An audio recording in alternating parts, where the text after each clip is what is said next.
في ايه؟ عندي كلية صحيح. ايه؟ انا 5 دقايق بالظبط واكون. يا عم على السرير ايه يا عم ده؟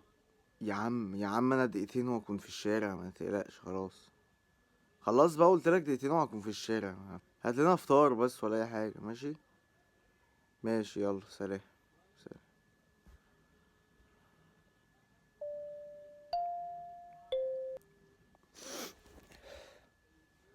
ايه يا عم؟ ايه محاضرة الساعة كام؟ ما... سلام سلام، مش رايح انا. سلام.